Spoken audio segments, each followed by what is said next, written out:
تجاهدون في سبيل الله بأموالكم وأنفسكم ذلكم خير لكم إن كنتم تعلمون جربوا الله أكبر আমরা বললাম আল্লাহ কি এমন ব্যবসা যে ব্যবসা করলে পরে জাহান্নামের আগুন থেকে বাঁচা যাবে আল্লাহ পাক বলছে তুমিনুনা বিল্লাহ এক নম্বর আল্লাহর উপর ঈমান তার উপর ঈমান রাসূলিহি এবং তার রাসূলের উপর ঈমান ওয়াতুজাহিদুনা ফি সাবিলিল্লাহ এবং আল্লাহর পথে নিজের জান মাল সম্পদ দিয়ে আল্লাহর পথে সংগ্রাম করা প্রচেষ্টা করা চেষ্টা করা সাধনা করা আল্লাহ পাক বলছেন এই কাজগুলি যারা করবে আমি রব্বুল আলামিন তাদেরকে সফল কাম বানিয়ে দেব সুবহানাল্লাহ আপনি কোটি কোটি টাকার মালিক কিন্তু আপনি সফল কাম হতে পারেন নাই আপনি একটা ব্যাংকের মালিক সফল কাম হতে পারেন নাই 10টা ট্রাকের মালিক বাসের মালিক সফল কাম হতে পারেন নাই 10টা তেল পাম্পের মালিক হয়েছেন সফল কাম হতে পারেন নাই যেই ব্যক্তি তার জান এবং মাল দিয়ে আল্লাহর রাস্তায় সংগ্রাম করবে জিহাদ করবে আল্লাহ পাক তাদেরকে সফল কাম বানিয়ে দিবেন তারাই শ্রেষ্ঠ জাতি হয়ে যাবে সুবহানাল্লাহ পড়বেন না সুতরাং আমরা শ্রেষ্ঠ হতে চাই কার খুশির জন্য কথা বলেন আল্লাহর খুশির জন্য আমরা আশরাফুল মাখলুকাত আল্লাহ পাক সৃষ্টির সেরা বানিয়েছেন সুতরাং সৃষ্টির সেরা মানুষ যদি তার শ্রেষ্ঠত্ব ধরে রাখতে চায় তাহলে কোরআনের কাছে আসা লাগবে না কথা বলেন মানুষের তৈরি করা যত মতবাদ যত আইন সবকিছুকে পিছনে ফেলে আল্লাহ পাকের দিকে মুতাওয়াজ্জা হওয়া লাগবে না জোরে বলেন আল্লাহর দিকে মুতাওয়াজ্জা হয়ে যেতে হবে আল্লাহর দিকে মুখটা ঘুরিয়ে দিতে হবে আল্লাহর দিকে আমাদের মুখমণ্ডলকে ঘুরিয়ে দিতে হবে যেমন করে হযরত ইব্রাহিম আলাইহিস সালাম আল্লাহ পাকের দিকে মুখমণ্ডল ঘুরিয়েছিলেন ইব্রাহিম আলাইহিস সালাম বলেছিলেন ইন্নী ওয়াজ্জাহতু ওয়াজহিয়া লিল্লাযী ফাতারাস সামাওয়াতি ওয়াল আরদ হানিফা ওয়া মা আনা মিনাল মুশরিকিন জয় বলি আল্লাহু আকবার আরো জোরে আল্লাহু আকবার ইব্রাহিম আলাইহিস সালাম বললেন রব্বুল আলামিন আমি আমার মুখমণ্ডলকে তোমার দিকে ঘুরিয়ে দিলাম আসমানের দিকে আমার মুখটা আমি ঘোরাই নাই জমিনের দিকে আমার মুখটা আমি ঘোরাই নাই তুলসী গাছের দিকে আমার মুখটা ঘোরাই নাই কোন চন্দ্র সূর্য দিকে আমার মুখটা আমি ঘোরাই নাই আমি আমার মুখমণ্ডল তোমার দিকে ঘুরিয়ে দিলাম আল্লাহু আকবার ওয়া আনা মিনাল মুশরিকিন হে আল্লাহ আমি শিরক করি নাই আমি শিরকীদের অন্তর্ভুক্ত নই বলি সুবহানাল্লাহ শিরকের সাথে মুসলমানের কোনো সম্পর্ক আছে নাকি কথা বলেন আছে কিনা আমাদের একজন ভাই বলছিলেন মূর্তি পূজা মূর্তিকে সম্মান প্রদর্শন করা তাদেরকে অভিনন্দন জানানো এটা কি জায়েজ আছে নাকি না এটা জায়েজ নাই সম্পূর্ণ হারাম শিরক হচ্ছে সবথেকে বড় জুলুম ইন্না শিরকা লা যুলমুন আযীম যদি কোনো ব্যক্তি শিরক করে যদি কোনো ব্যক্তি শিরকের সাথে থাকে যদি কোনো ব্যক্তি শিরকের পক্ষে থাকে ফাআহবাতা আমালাহুম আল্লাহ পাক তার জিন্দেগীর সকল আমলকে বরবাদ করে দিবেন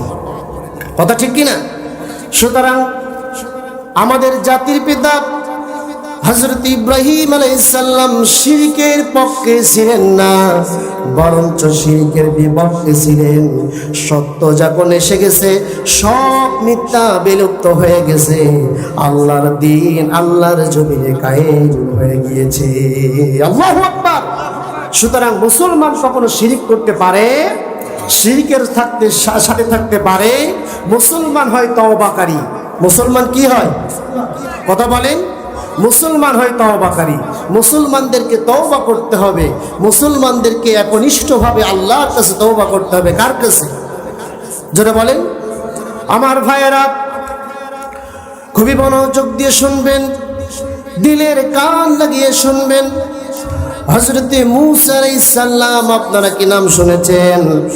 আল্লাহর একজন জলিলুল পয়গম্বর হযরতে মূসা। হযরতে মূসা আলাইহিস সালাম তিনি বললেন, রব্বুল আলামিন, আমি একজন জাহান্নামী ব্যক্তি দেখতে চাই। কোন ব্যক্তি? সবাই বলেন, একজন জাহান্নামী ব্যক্তি আমি দেখতে চাই। আল্লাহ পাক বললেন, মূসা, আজকে মাগরিবের নামাজের পরে, মাগরিবের টাইমে যখন তুমি নামাজ আদায় করার পরে ঘর থেকে বেরোবে, সর্বপ্রথম যেই লোকটা তুমি দেখবে ওই লোকটাই হলো আল্লাহর জাহান্নামী ব্যক্তি। হযরত মূসা আলাইহিস সালাম যথারীতি তাওরাত কিতাব তেলাওয়াত করলেন, তাসবিহ তাহলিল গুলো পাঠ করলেন।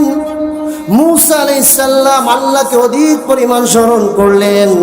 তারপরে যখন সন্ধ্যার পরে যখন বাইরে বেরোলেন, একজন ব্যক্তিকে লক্ষ্য করে দেখলেন, ওই ব্যক্তি হলো আল্লাহর জাহান্নামী ব্যক্তি।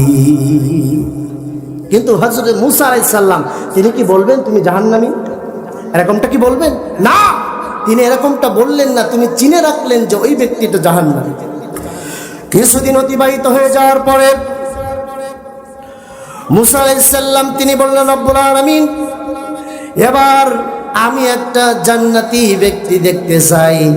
ওগো রব্বুল আলামিন, তুমি আমাকে একটা জান্নাতি ব্যক্তি দেখায় দাও। আল্লাহ পাক বললেন, মূসা, আগামীকাল ফজরের নামাজের পরে তুমি যখন বাইরে বেরোবা, তখন সর্বপ্রথম যে লোকটাকে তুমি দেখবা ওই লোকটা হলো আল্লাহর জান্নাতি ব্যক্তি। আল্লাহু আকবার।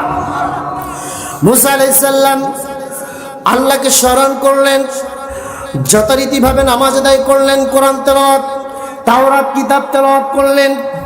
মূসা আলাইহিস সালাম অধিক পরিমাণ আল্লাহকে স্মরণ করলেন, আল্লাহকে অধিক পরিমাণ ডাকলেন। ডাকার পরে ফজরের পরে যখন বাইরে বেরিয়ে গেলেন, সর্বপ্রথম যেই লোকটাকে দেখলেন ওই লোকটা ছিল আগের দিন যে লোকটাকে দেখেছেন, ওই লোকটা আল্লাহ পাক আবার মূসা আলাইহিস সালামকে দেখিয়ে দিলেন। সুবহানাল্লাহ পড়বেন না? হযরত মূসা আলাইহিস সালাম তিনি বললেন, রব্বুল আলামিন, গতদিন যখন তোমার কাছে আমি একজন জাহান্নামী ব্যক্তি দেখতে চেয়েছিলাম, তুমি যেই লোকটাকে দেখায়া দিয়েছিলে, আজকেও আবার সেই লোকটাকে দেখায়া দিলা। বিষয়টা কি? ব্যাপারটা কি?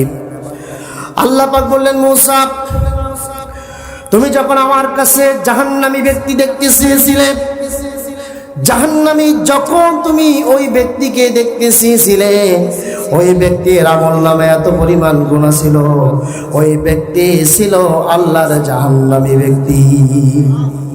কিন্তু ওই ব্যক্তি তার সন্তানকে নিয়ে পাহাড়ের ঢালু দিয়ে একদিন হাঁটতে হাঁটতে যাচ্ছে, দুই পাহাড়ের মাঝখান দিয়ে হাঁটতে হাঁটতে যাচ্ছে। তখন তার সন্তান বলছে, আব্বাজি, বিশাল আকৃতির পাহাড়, বিশাল বড় পাহাড়, এই পাহাড় কত বড়, কত সুন্দর পাহাড়। আব্বাজি বলছে, সন্তান শোনো, আমার কলিজার টুকরা শোনো, এই পাহাড় যিনি সৃষ্টি করেছেন, এই পাহাড় যিনি বানিয়েছেন, তিনি হলেন আমার রব, তিনি হলেন আমার আল্লাহ। সেই আল্লাহ সব চাইতে বড়, সব চাইতে শ্রেষ্ঠ। আল্লাহু আকবার, আল্লাহু আকবার। মানে আল্লাহ বড়, আল্লাহ মহান, আল্লাহ শ্রেষ্ঠ, আল্লাহ সর্বশক্তিমান। বলি আল্লাহু আকবার। মূসা শোনো, ওই ব্যক্তি আমার প্রশংসা করেছে, আমি শ্রেষ্ঠ, আমি রব, আমি তার মালিক, আমি তার আল্লাহ। ওই ব্যক্তি ঘোষণা করে দিয়েছেন, তাওয়াক্কুল করেছেন, আমার প্রতি ভরসা করেছেন, আমার কৃতজ্ঞতা আদায় করেছেন। আমার অন্তরাত্মা খুশি হয়ে গিয়েছে, আমার হৃদয়টা শীতল হয়ে গিয়েছে। ওই ব্যক্তির পূর্বের যত গুনাহ ছিল, যত অপরাধ ছিল, আমি আল্লাহ নিঃসন্দেহে প্রত্যেকটি গুনাহকে অবশ্যই মাফ করে মাসুম বানিয়ে দিয়েছি। আল্লাহু আকবার। তাহলে আজকে যেই ব্যক্তি জাহান্নামী, কালকে সেই ব্যক্তি জান্নাতি হতে পারে না? পারে না? জোরে বলেন, পারে কি পারে না? এজন্য আল্লাহ পাক কোরআনে বলছেন, লা ইয়াস্তাউই আসহাবুন নারি ওয়া আসহাবুল জান্নাহ আসহাবুল জান্নাতি হুমুল ফাইজুন। জোরে বলি আল্লাহু আকবার। আসহাবুন নারি ওয়া আসহাবুল জান্নাতি হুমুল ফাইজুন।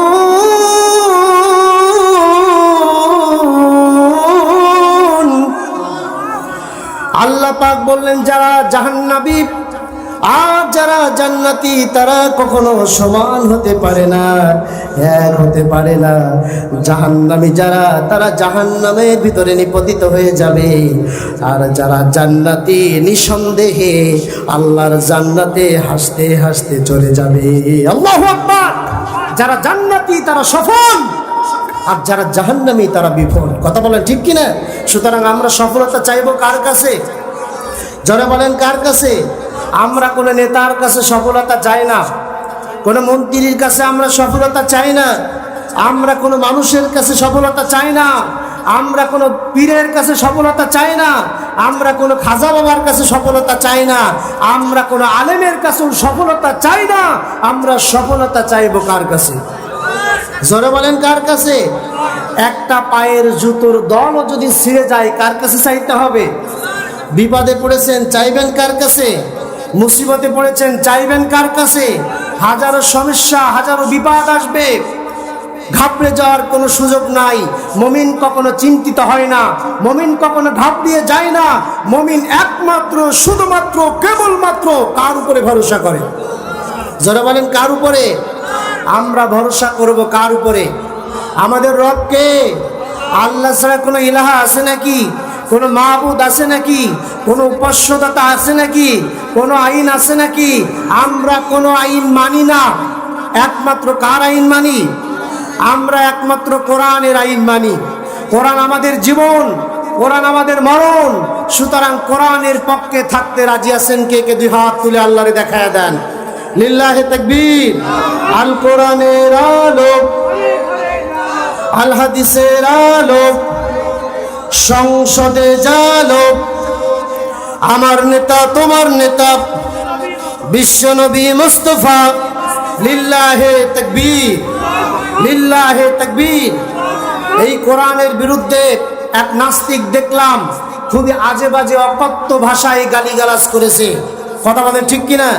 আমার রসুলকে নিয়ে কটূক্তি করেছে, আমার রসুলের স্ত্রীকে নিয়ে কটূক্তি করেছেন, আমার রসুলের মাকে নিয়ে কটূক্তি করেছেন, আমার রসুলের বাপকে নিয়ে কটূক্তি করেছেন, আমার রসুলের মেয়েকে নিয়ে কটূক্তি করেছেন। এক নাস্তিক। আমরা আমাদের বুকের তাজা রক্ত দিয়ে দেব, কিন্তু আল্লাহর রসুলকে কটূক্তি যারা করবে, আল্লাহর কোরআনকে যারা কটূক্তি করবে, তারা এই জমিনে টিকে থাকতে পারবে না। কথা বলেন ঠিক কিনা? কথা বলেন ঠিক কিনা? রাসূল বলেছেন ওমান তারাকাহু মিন জাব্বারিন কাসসামাহুল্লাহ। যদি কোনো রাজশক্তি, যদি কোনো দাম্ভিক আল্লাহর কোরআনকে নিয়ে তরফ করে, আল্লাহর কোরআনের বিরোধিতা করে, ওই রাজশক্তি অস্তিত্বকে আল্লাহ টুকরা টুকরা করে খান খান করে জমিন থেকে নিশ্চিহ্ন করে দেবে। আল্লাহ পাক ওয়াদা করেছেন। কথা বলে ঠিক কিনা? কথা বলে ঠিক কিনা? সুতরাং মুমিন কখনো ঘাবড়ে যায় না। মুমিন কি ঘাবড়ায়? মুমিন ভরসা করে কার উপরে? আমরা ভরসা করব কার উপরে? আল্লাহর উপরে। একনিষ্ঠভাবে আশা, বিশ্বাস, তাওয়াক্কুল যদি থাকে, অবশ্যই আল্লাহ পাক আকাশ ফুঁড়ে সাকিনা নাজিল করবেন, আকাশ ফুঁড়ে ফেরেশতা অবতীর্ণ করে দিবেন। সুবহানাল্লাহ পড়বেন না?